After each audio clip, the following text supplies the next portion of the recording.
안녕하세요. 저는 20년 넘게 세무 자문을 해온 정명수 세무사입니다.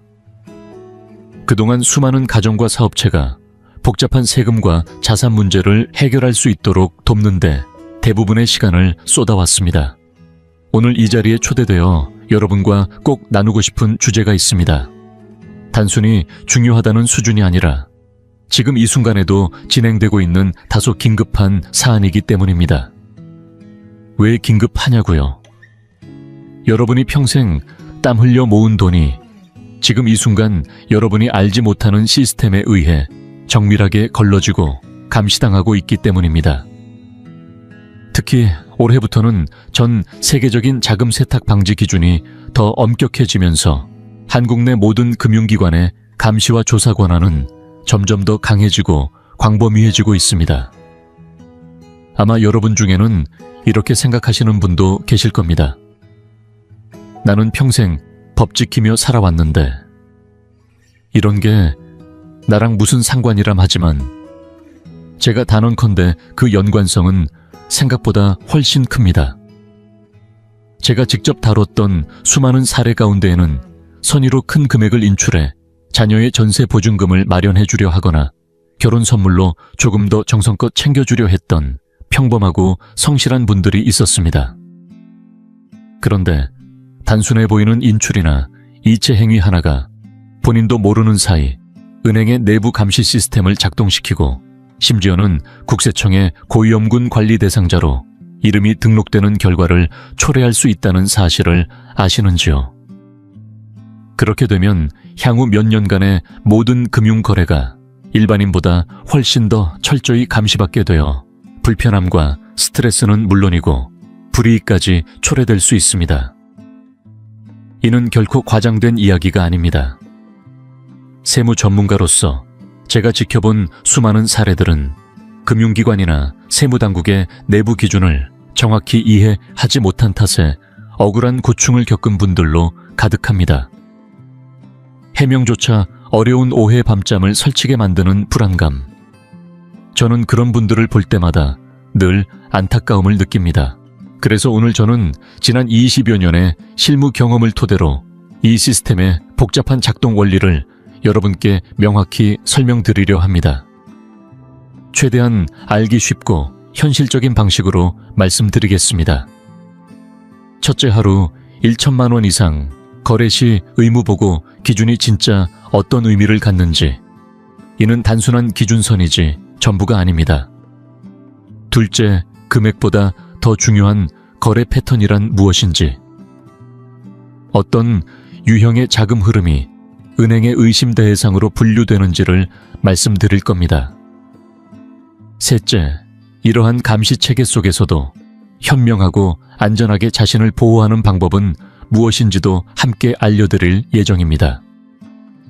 오늘 전해드릴 정보는 그 어떤 비용을 들여도 쉽게 얻기 어려운 실전 노하우입니다. 이야기 하나하나, 예시 하나하나가 바로 여러분의 소중한 자산을 지켜주는 방패가 될 것입니다. 꼭 끝까지 함께 해주시길 바랍니다. 저는 이 영상이 올해 여러분에게 가장 유익한 시간이 될 거라고 확신합니다. 요즘 들어 많은 분들이 체감하시겠지만 정부의 자금 흐름에 대한 감시가 점점 더 강력하고 정밀해지고 있습니다. 그 이면에는 국제적인 금융 기준을 따르기 위한 목적이 있습니다. 자금 세탁이나 보이스피싱 불법 자금 유통 같은 범죄를 뿌리 뽑고 국가 전체 금융 질서의 안정성과 공정성을 지키기 위해서입니다. 원래 의도 자체는 분명히 좋은 것이고 사회 전체를 위한 방향이 맞습니다. 하지만 문제는 이 촘촘하고 정교한 감시망이 우리 같은 평범하고 성실하게 살아온 사람들, 특히 평생 현금을 손에 쥐고 쓰는데 익숙하신 어르신들께는 뜻밖의 불이익과 억울함을 안겨줄 수 있다는 데 있습니다. 본인은 아무 의도도 없이 생활비를 쓰는 중이었을 뿐인데 본인도 모르는 사이에 시스템의 경고등이 켜지고 의심 거래자로 분류되어 추적 대상이 되는 경우가 실제로 발생하고 있습니다. 그래서 우리는 이제 정확히 이해해야 합니다. 과연 정부의 감시 기준은 무엇이며 어디서부터가 위험 신호로 간주되는 것일까요? 현재 대한민국의 모든 금융기관은 자금 세탁 방지법에 따라 고객의 현금 거래를 매우 엄격하게 모니터링하고 있습니다. 특히 하루 기준으로 현금 입출금 혹은 환전 금액이 1천만 원을 넘을 경우 해당 거래는 자동으로 금융정보분석관, 즉 KOFIU에 보고되도록 의무화되어 있습니다.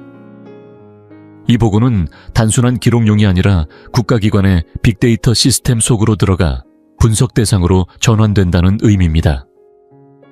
하지만 여기서 오해하지 마셔야 할 것은 보고되었다고 하여서 국세청이 곧장 조사에 착수하는 것은 아니라는 점입니다. KOFIU는 수많은 데이터를 정밀하게 분석하고 그 중에서도 비정상적이거나 위험성이 높은 거래 패턴만을 추려내어 국세청이나 수사기관에 넘기게 됩니다. 그러니까 1,000만 원은 시작점일 뿐이지 결코 끝지점이 아닌 것입니다. 그런데 진짜 중요한 부분은 바로 그 다음입니다. 현재의 금융감시 시스템은 단순히 금액만을 보는 것이 아니라 훨씬 더 깊이 있는 분석을 합니다. 주요 은행들은 이미 막대한 예산을 투입해 인공지능 기반의 감시 시스템을 개발했습니다. 이 시스템은 마치 밤낮을 가리지 않고 눈을 부릅뜬 채 고객 한 사람 한 사람의 금융활동을 장기적으로 관찰하고 학습합니다. 마치 개인의 금융습관을 DNA처럼 분석하는 것이죠. 수입과 지출의 흐름, 자주 쓰는 금액대 거래 시각, 거래 대상 반복 여부 등 모든 요소가 이 시스템의 학습 대상이 됩니다. 예를 들어 퇴직하신 박 교장 선생님의 사례를 들어보겠습니다. 10년 넘게 한결같이 매달 일정한 연금이 입금되고 수도세, 전기세 카드값 장보기 등 자잘한 생활비만 쓰던 아주 평범한 계좌였습니다. 그 흐름이 워낙 안정적이어서 시스템도 별다른 주의를 기울이지 않았죠. 그런데 어느 날부터 박 선생님 계좌에서 하루에 800만 원, 900만 원씩 며칠 연속으로 인출되기 시작했고 일주일 만에 총 4천만 원이 빠져나갔습니다. 이때 시스템은 즉시 강력한 경고 신호를 띄웁니다. 왜냐하면 과거 10년간 한 번도 없던 이례적인 흐름이 발생했기 때문입니다. AI는 내부 규칙에 따라 해당 거래를 기존 패턴과 불일치로 판단하고 자동으로 시스템 내부의 감시 경보 목록에 올려버립니다. 그러면 은행 내 자금 세탁 방지 전문 인력이 해당 계좌를 수동으로 검토하게 됩니다. 이 사람이 의심할 만한 사안이라고 판단하면 더 이상은 단순한 참고 자료가 아닙니다. 곧바로 KOFIU에 의심 거래 보고서를 올리게 되고 이 보고가 국세청이나 수사기관의 레이더망에 들어가는 것입니다. 우리가 진짜로 경계해야 할 지점이 바로 이 단계입니다. 아무리 금액을 나누고 조심한다고 해도 시스템은 이미 금액보다 패턴을 먼저 읽습니다. 따라서 우리가 알아야 할 것은 단순히 얼마를 쓰느냐가 아니라 어떻게 쓰느냐입니다. 바로 이것이 오늘 우리가 가장 먼저 짚고 넘어가야 할 핵심입니다. 단순히 법으로 정해진 하루 1천만 원 이상의 현금 거래만이 문제가 되는 것이 아닙니다. 그보다 훨씬 위험한 것은 인공지능 감시 시스템이 주목하는 이상한 흐름들, 즉 우리가 평소에 의식조차 하지 못한 채 반복하는 금융 패턴 속에 숨어있는 경고 신호들입니다. 실제로 많은 분들이 아무 의도 없이 또는 오히려 신중하려다 되래 더 눈에 띄는 행동을 해서 불필요한 세무조사까지 받는 경우가 비일비재합니다. 제가 그중 대표적인 예를 하나 소개해드리겠습니다. 부산에 거주하는 올해 70이 넘은 이모 씨는 은퇴 후 조용히 노후를 보내던 분입니다. 그러던 중 아들이 창업을 준비하게 되면서 자금이 필요해졌고 이모 씨는 본인의 예금 중 8천만 원을 지원하기로 마음먹었습니다. 그런데 요즘은 큰 금액을 현금으로 한 번에 인출하면 당국의 감시를 받을 수 있다는 이야기를 주변에서 들은 터라 그는 스스로 똑똑하게 대처하기로 합니다.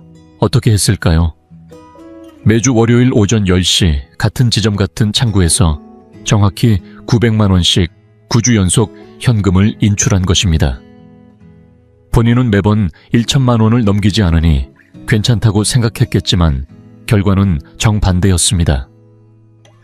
마지막 인출 후 며칠이 지나지 않아 이모 씨는 국세청으로부터 정식 세무조사 통보서를 받았습니다. 반복성과 규칙성이 너무 뚜렷했던 그 거래들은 인공지능 감시 시스템의 눈에 계획적인 자금 회피 행위로 인식된 것입니다. 오히려 한 번에 큰 금액을 인출하는 것보다 훨씬 더 위험하다고 간주되었던 것입니다. 금융기관 내부에서는 이를 쪼개기 혹은 구조적 거래라고 부르며 이 유형은 감시 우선순위 1순위에 해당합니다. 고의성이 있다고 판단되면 그 즉시 의심 거래로 보고되고 조사 대상이 되는 것이죠. 이 이야기를 들으시면서 혹시 마음 한편이 불안해지지는 않으셨습니까? 어쩌면 지금 이 영상을 보고 계신 분들 중에도 또는 주변의 가족이나 지인 중에도 비슷한 경험을 하신 분들이 있을지도 모릅니다. 그냥 평소대로 은행 업무를 처리했을 뿐인데 어느 날 갑자기 낯선 번호로 전화가 오고 심지어 국세청으로부터 문서가 날아들었을 때의 당혹감과 불안감은 겪어보지 않으면 알 수 없습니다. 만약 그런 경험이 있으셨다면 부끄러워하지 마시고 영상 아래 댓글에 숫자 2를 남겨주세요. 이건 절대 사적인 정보를 드러내기 위한 것이 아닙니다. 단지 나만 겪는 일이 아니라는 걸 서로 확인하고 이 불안감이 혼자만의 것이 아님을 나누기 위함입니다. 중요한 것은 이러한 상황들은 대부분 나쁜 의도 때문이 아니라 단순히 우리가 시스템의 원리를 정확히 알지 못했기 때문에 생기는 오해라는 점입니다. 그래서 제가 오늘 이렇게 구체적인 예시와 함께 이 이야기들을 나누는 이유는 무서운 이야기를 하려는 것이 아니라 이제부터라도 법의 테두리 안에서 나의 소중한 자산을 지키는 똑똑한 방법을 알려드리기 위함입니다. 이 정보를 알고 있는 것만으로도 사실상 우리는 이미 사회의 90% 이상 사람들보다 한 발 앞서 있는 것입니다. 그리고 그것이 바로 이 영상을 끝까지 봐야 하는 이유이기도 합니다. 그렇다면 우리는 이 위험한 상황들로부터 어떻게 벗어날 수 있을까요? 이 질문에 대한 해답이 바로 오늘 두 번째로 꼭 짚어야 할 주제입니다. 그것은 바로 고액의 현금을 직접 사용해야 하는 상황 자체를 가능한 한 줄이는 것입니다. 다시 말해, 현금을 쓸 필요 자체를 만들지 않는 새로운 방식의 자산 관리가 필요한 시점이라는 것입니다. 물론 이 말이 당장 마음에 와닿지 않으실 수도 있습니다. 우리 세대는 오랜 세월 동안 지갑에 지폐를 내놓고 다니는 것이 가장 안전하고 확실한 방식이라고 믿어왔습니다. 손에 돈이 쥐어져 있어야만 안심이 되는 그 감정, 저 역시 너무나 잘 압니다. 하지만 시대는 변했습니다. 변한 세상에 맞춰서 우리의 습관도 조금은 유연하게, 조금은 똑똑하게 바뀔 필요가 있습니다. 지금부터 제가 수십 년간 다양한 사례를 통해 직접 확인하고 체득한 4가지 실천 전략을 하나씩 소개해드리겠습니다. 첫 번째 전략은 자동이체와 아이치 메모 기능의 적극적인 활용입니다. 대구에 거주하는 초에 할머니의 이야기를 예로 들어보겠습니다. 올해 60이 넘은 최 할머니는 서울에서 혼자 힘겹게 살아가는 딸을 위해 매달 50만 원씩 생활비를 보태주고 있었습니다. 예전에는 매달 초가 되면 은행에 가서 50만 원 현금을 인출하고 그 돈을 봉투에 넣어 딸에게 우편으로 보내는 방식이었습니다. 금액이 크지 않다 보니 별일 없겠지 싶었지만 문제는 이 행동이 매달 반복되다 보니 은행 내부에서 이상 거래로 분류되어 번거로운 문의를 받는 일이 생긴 것이었습니다. 제가 드린 조언은 아주 간단했습니다. 딸과 함께 은행에 가서 자동이체를 설정한 것입니다. 매달 같은 날짜에 같은 금액이 딸의 계좌로 자동 송금되도록 한 것이죠. 이 변화는 단순한 편의성만을 위한 것이 아닙니다. 금융기관 입장에서는 이러한 고정적이고 일정한 자동이체는 가족 간의 정기적인 생계비 지원으로 판단되기 때문에 의심의 여지가 거의 없습니다. 게다가 모든 거래 내역이 계좌에 명확히 기록으로 남기 때문에 나중에 어떤 상황에서도 해명이 간단하고 분명합니다. 최 할머니는 이후부터는 아무런 불안 없이 따뜻한 마음을 전하고 있습니다. 두 번째 전략은 상품권의 활용입니다.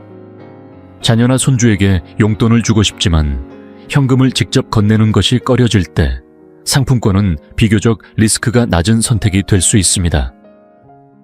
예를 들어 롯데나 신세계 같은 대형 백화점에서 발행하는 충전형 상품권은 그 자체가 물건을 사는 데 사용하는 결제 수단으로 분류되므로 법적으로는 증여가 아니라 소비로 인식됩니다.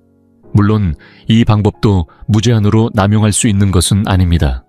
짧은 시간에 수천만 원 상당의 상품권을 대량으로 구매한다면 그것도 비정상적인 소비 패턴으로 간주되어 감시 대상이 될 수 있습니다. 따라서 이 전략은 비교적 소액의 정성 표현 또는 일회성 선물의 성격일 때에 가장 효과적이고 안전합니다.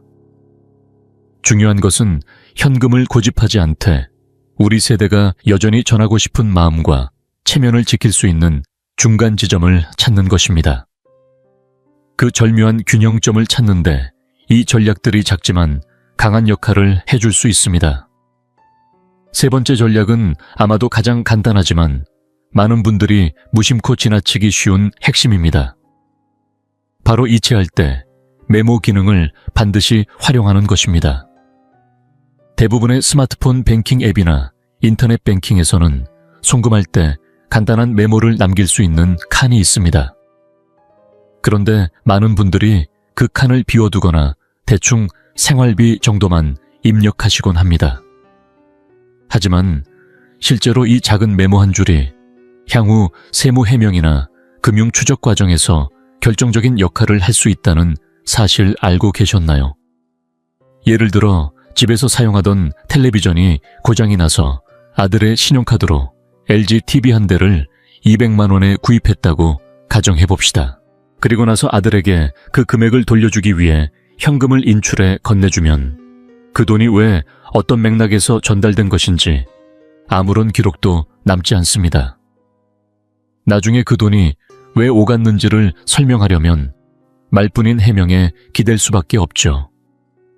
하지만 스마트폰으로 계좌이체를 하면서 메모란에 TV 구입비 상환이라고 명확히 적어 넣으면 이 거래는 바로 가족 간의 비용 정산으로 분류되어 의심의 여지가 거의 없게 됩니다. 마찬가지로 손자의 대학 등록금을 대신 내주고 싶을 때 김민수 2025년 1학기 등록금이라고 적어두는 것만으로도 그 돈이 단순한 증여가 아닌 교육 목적의 가족 지원이라는 점을 분명히 할 수 있습니다. 이런 메모는 단순한 글자 몇 자가 아니라 나중에 혹시 모를 세무상의 질문에 대한 가장 강력한 방어 자료이자 설명이 필요 없는 증거가 되는 것입니다. 이어서 소개할 네 번째 전략은 제가 개인적으로 가장 신뢰하고 추천드리는 방법입니다. 바로 가족 간의 공동생활비 통장을 만들어 활용하는 것입니다. 이 방식은 특히 노부모와 자녀 세대 간의 자금 흐름이 잦은 가정에 매우 유용합니다. 방법은 간단합니다. 부부 또는 부모와 자식이 함께 하나의 통장을 공동 명의로 개설한 뒤 매달 일정 금액씩 각자 이 통장에 입금합니다. 그리고 전기세, 수도세, 도시가스 요금, 아파트 관리비, 장보기, 가족 식사, 여행 비용 등 가족 구성원이 공유하는 모든 지출을 이 계좌에서 결제하는 방식으로 운영하는 것입니다. 이렇게 되면 각자의 개인 계좌에서 갑작스러운 고액 자금이 오고 가지 않기 때문에 불필요한 의심을 피할 수 있을 뿐 아니라 금융기관 입장에서도 매우 건전하고 투명한 자산 운영 패턴으로 인식됩니다. 또한 이런 방식은 가족 구성원 간의 신뢰를 더욱 단단하게 만들고 공동체로서의 재정 계획을 세우는데 큰 도움을 줍니다. 물론 처음에는 약간 낯설 수 있습니다. 통장을 나누어 관리하는 것 자체가 익숙하지 않으실 수도 있고 공동 명의에 대한 거부감이 드는 분도 계실 겁니다. 하지만 생각해보면 우리 세대는 젊은 시절 IMF도 겪고 여러 경제 위기도 버텨낸 사람들입니다. 작은 금융 습관 하나 바꾸는 일이 그리 어려울 리가 없습니다. 오히려 지금까지의 경험과 지혜를 활용해 미래를 더욱 튼튼하고 안전하게 만들 수 있는 기회라 생각하시면 됩니다. 평생을 땀 흘려 모은 소중한 재산을 제대로 지키기 위해 이 정도의 변화는 결코 손해가 아닙니다. 오히려 꼭 필요한 지혜로운 전환점이 될 것입니다. 물론 저도 잘 알고 있습니다. 우리가 아무리 금융 시스템을 이해하고 디지털 시대에 맞춰 습관을 바꾼다 하더라도 현실 속에서는 여전히 현금을 꼭 써야만 하는 상황들이 존재합니다. 예를 들어 재래시장처럼 카드 결제가 어려운 곳에서 장을 볼 때, 혹은 결혼식 축의금이나 장례식 조의금을 준비할 때, 또는 인테리어나 보일러 같은 소규모 수리 작업을 맡긴 기사님들이 현금만 받는 경우처럼 말입니다. 이런 상황에서는 아무리 디지털이 발달했다 하더라도 현금이 가장 실용적인 수단이 될 수밖에 없습니다. 그런데 바로 이런 일상적인 순간들이 의외로 의심거래로 오해받는 출발점이 되곤 합니다. 그래서 오늘의 마지막이자 가장 현실적인 주제는 바로 이것입니다. 우리는 과연 어떻게 해야 현금을 사용하면서도 법의 테두리 안에서 안전하게, 그리고 불필요한 주목 없이 넘어갈 수 있을까요? 이 부분은 제 오랜 실무 경험에서 나온 정말 금쪽 같은 요령이니 꼭 기억해 두시기 바랍니다. 첫 번째이자 가장 중요한 원칙은 현금을 인출할 때는 반드시 사용 목적을 명확히 하고 그에 대한 증빙 자료를 갖추는 것입니다. 특히 인출 금액이 500만 원 이상으로 커질 경우 은행 직원이 목적을 물을 수 있습니다. 이럴 때는 모호하게 가정생활비라고 둘러대는 대신 가능한 구체적으로 설명하시고 정중히 요청드려 해당 목적을 거래 내역 메모란에 직접 남겨달라고 말씀하셔야 합니다. 예를 들어 인테리어 공사비 결제, 아들 결혼 축의금, 서울대병원 수술비 납부처럼 구체적이고 사실적인 표현이면 충분합니다. 실제로 경기도 고양시에 거주하는 박 할아버지의 사례가 좋은 예가 됩니다. 70을 넘긴 박 어르신은 가장 아끼는 손자의 결혼을 앞두고 정성껏 모은 5천만 원의 현금을 축의금으로 준비했습니다. 그런데 이 큰 금액의 현금 인출로 인해 국세청에서 출처 및 목적 확인을 요청하는 공문을 받게 된 것입니다. 다행히도 박 어르신은 평소 꼼꼼한 성격이셔서 손자의 청첩장을 미리 복사해 두셨고 그 내용을 근거로 설명하자 조사관도 납득하고 더 이상의 절차 없이 마무리되었습니다. 정당한 목적, 명확한 증빙, 이것이 핵심입니다.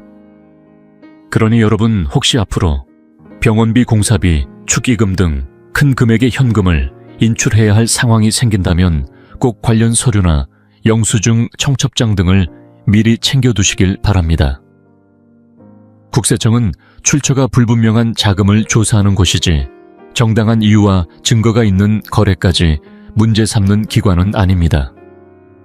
오히려 우리가 준비만 잘 해두면 불필요한 오해 없이 당당하게 설명하고 넘어갈 수 있습니다. 결국 정보와 준비가 우리를 지키는 가장 큰 힘이 됩니다. 두 번째 전략은 우리가 앞서 나눴던 반복적 인출의 위험성을 완전히 반대로 활용하는 방식입니다. 현금을 한꺼번에 많이 인출하는 것도 일정한 패턴을 갖고 반복적으로 인출하는 것도 모두 의심을 받을 가능성이 큽니다. 그렇다면 가장 똑똑한 방법은 무엇일까요? 바로 생활 속 자연스러운 소비 흐름처럼 보이게 만드는 것입니다. 특정한 요일이나 시간 지점에 맞춰 일정 금액을 뽑는 대신 정말 필요할 때만 그 필요에 따라 불규칙하게 인출하는 것입니다. 예를 들어 시장에서 장을 보다가 갑자기 현금이 모자랄 때 20만 원을 인출한다든지 병원비를 내야 할 일이 생겨서 70만 원을 인출하는 식입니다. 이런 방식은 AI 시스템이 보기에 의도된 자금 운용이 아니라 일상 속의 현실적 대응으로 인식되기 때문에 위험 신호로 분류되지 않습니다. 계획적인 현금 쪼개기가 아닌 실생활에 기반한 필요 중심의 인출 패턴을 만들어야 한다는 점 꼭 기억하시기 바랍니다. 세 번째 전략은 생각보다 많은 분들이 반대로 하고 계신 부분입니다. 바로 현금 결제 후 영수증을 반드시 보관하는 것입니다. 많은 분들이 여전히 이렇게 생각하십니다. 현금으로 내면 기록이 안 남으니 세무조사에서도 안 들키겠지. 하지만 현실은 완전히 그 반대입니다. 요즘은 오히려 영수증이 가장 확실한 법적 보호막이 될 수 있습니다. 예를 들어 인테리어 공사를 맡기고 1천만 원을 현금으로 지급했다면 그에 대한 정식 영수증을 받아두는 것이 결정적인 증거가 됩니다. 세무당국은 출처가 불분명하거나 목적이 모호한 현금 거래를 추적하지만 공사 영수증처럼 명확한 용처가 기재된 공식 문서가 있다면 그 자금은 문제 삼지 않습니다. 더 나아가 병원비 약값 또는 기부금 관련 영수증은 연말정산 시 세금 감면에도 사용할 수 있으니 보관은 단지 방어가 아니라 이익으로도 이어질 수 있습니다. 현금 결제를 했다고 해서 오히려 더 조심해야 한다는 점, 이제는 우리 모두가 인식해야 할 부분입니다. 마지막 네 번째 전략은 조금 더 고급 단계이지만 한번 익혀두면 정말 든든한 자산 관리 방법입니다. 바로 계좌를 목적에 따라 나누어 운영하는 통장 분리 전략, 다시 말해 통장 쪼개기입니다. 너무 많은 자산과 수입 지출을 하나의 계좌에서 동시에 관리하게 되면 자금 흐름이 복잡해지고 설명이 어려워집니다. 그래서 생활비, 의료비, 여행비, 경조사비 등 각 항목마다 전용 계좌를 만들어 두는 것이 좋습니다. 예를 들어 식료품, 공과금, 카드 대금 등을 처리하는 생활비 통장, 병원비나 응급 상황에 대비한 의료비 통장, 손주 생일이나 가족 여행을 위한 여가비 통장, 그리고 갑작스러운 가족 행사에 대비한 가족 지원 통장 등으로 구분해두면 거래 내역이 자연스럽게 목적과 연결되며 오해의 여지가 현저히 줄어듭니다. 예컨대 의료비 통장에서 500만 원을 인출하더라도 그 계좌의 사용 패턴이 전부 병원, 약국, 보험사 관련 지출로 구성되어 있다면 큰 인출조차 자연스러운 흐름으로 간주됩니다. 이는 금융기관이나 세무당국의 입장에서도 전혀 이상할 것이 없는 거래로 받아들여질 수 있습니다. 이처럼 목적별로 흐름을 단순화하고 각 통장의 기능을 명확히 하면 그 자체가 우리 자산을 보호하는 금융 방화벽이 됩니다. 불필요한 의심을 미연에 차단하고 관리도 쉬워지니 일석이조입니다. 결국 중요한 것은 우리가 스스로를 어떻게 보호하느냐입니다. 복잡하게 느껴질 수도 있지만 이 전략들이야말로 평생을 바쳐 모은 자산을 지켜내는 가장 확실한 실천 방법입니다. 그리고 이 작은 변화들이 쌓여 여러분의 노후 재정이 더욱 단단하고 안전해질 수 있다는 점을 꼭 기억해 주셨으면 합니다. 저는 지난 수십 년간 수많은 가정과 기업을 상담하며 살아왔지만 그 과정에서 가장 마음이 아팠던 순간들은 늘 비슷했습니다. 평생을 성실하게 살아오신 우리 어르신들이 단지 정보가 부족했다는 이유 하나로 감당하기 어려운 손해를 입는 모습을 봤을 때입니다. 아무리 세상이 복잡해지고 제도가 정교해졌다고 해도 그 손해는 너무나도 안타깝고 불공정하게 느껴졌습니다. 그 중에서도 저는 수원에 사시는 김할머니의 이야기를 절대 잊을 수 없습니다. 80이 넘은 연세에도 여전히 검소하게 살아가시던 할머니는 평생 조금씩 모아둔 돈을 자식들에게 사랑으로 미리 나눠주고 싶어 하셨습니다. 살아있는 동안 자식들의 얼굴을 보며 직접 건네주고 싶다는 마음, 그 마음은 어쩌면 세상 어느 재산보다 따뜻했을 것입니다. 하지만 그 선한 뜻은 전혀 예상치 못한 방향으로 흘러갔습니다.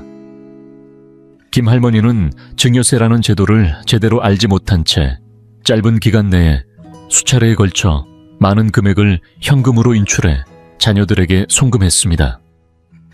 결국 국세청의 조사 대상이 되었고 세무조사 결과는 충격적이었습니다. 정식 신고 없이 이루어진 증여로 인해 수천만 원의 증여세는 물론 과태료와 가산세까지 더해져 약 7천만 원을 추가로 납부해야 했습니다. 그러나 가장 큰 상처는 돈이 아니었습니다. 조사 과정에서 자녀들의 계좌도 함께 조사되었고 자식들마저 국세청에 불려가 자금의 출처를 설명해야 했습니다. 사랑을 전하려던 일이 오히려 자식들에게 부담과 불편을 안기게 된 것입니다. 김 할머니는 눈물을 흘리며 말씀하셨습니다. 그냥 몰랐던 게 죄지. 나는 나쁜 마음이 아니었는데. 여러분, 이 이야기가 먼 사람의 얘기 같으신가요? 아닙니다. 바로 우리가 매일 살아가는 현실 속에서 충분히 일어날 수 있는 일입니다. 만약 김 할머니께서 오늘 말씀드린 내용을 미리 알고 준비만 하셨더라면 법적으로 안전하게 세금도 아끼며 마음 편히 가족에게 재산을 나눠줄 수 있었을 겁니다. 이처럼 정확한 정보는 단지 돈을 지키는 수단이 아니라 가족 간의 사랑을 상처 없이 전할 수 있는 다리이기도 합니다. 요즘 국세청의 감시 시스템은 이전보다 훨씬 더 정교하고 민감해졌습니다. 인공지능 기술까지 도입되어 거래 하나하나가 분석 대상이 됩니다. 하지만 여러분, 그렇다고 해서 두려워하거나 움츠러들 필요는 없습니다. 우리는 그 시스템보다 더 지혜로울 수 있습니다. 우리가 해야 할 일은 단 한 가지, 미리 알고 미리 준비하는 것뿐입니다.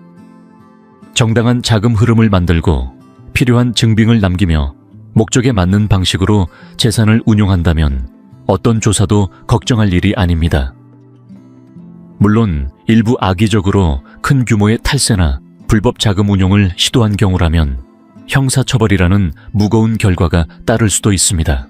하지만 우리가 오늘 함께 나눈 지식은 그런 위험을 미연에 방지하고 더 나아가 자유와 평온한 삶까지 지켜주는 방패가 되어줄 것입니다. 결국 진짜 힘이란 정보에서 시작됩니다. 정보를 가진 사람은 언제나 먼저 준비하고 더 현명한 선택을 할 수 있습니다. 그리고 오늘 이 영상을 끝까지 시청해주신 여러분은 바로 그 정보의 주인공이 되셨습니다. 이제 여러분은 더 이상 모르고 당하지 않을 것입니다. 이 지식이 여러분의 삶에 작게나마 보탬이 되었다면 지금 이 영상에 좋아요 한번 눌러주시겠어요? 그리고 댓글에는 부자 되세요라는 글귀를 남겨주세요. 그 한 줄이 우리 모두의 자산과 삶이 더욱 튼튼하고 풍요롭기를 바라는 마음의 인사입니다.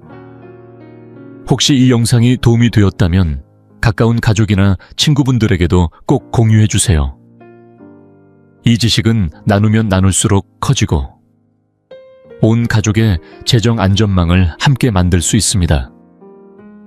건강한 노후, 든든한 자산, 걱정 없는 삶. 그 모든 시작은 오늘 이 한 편의 영상에서 비롯될 수 있습니다. 지금까지 함께 해주셔서 진심으로 감사드리며 다음 영상에서도 더 유익하고 실용적인 정보로 다시 인사드리겠습니다. 여러분, 늘 평안하시고 늘 부자 되세요. 감사합니다.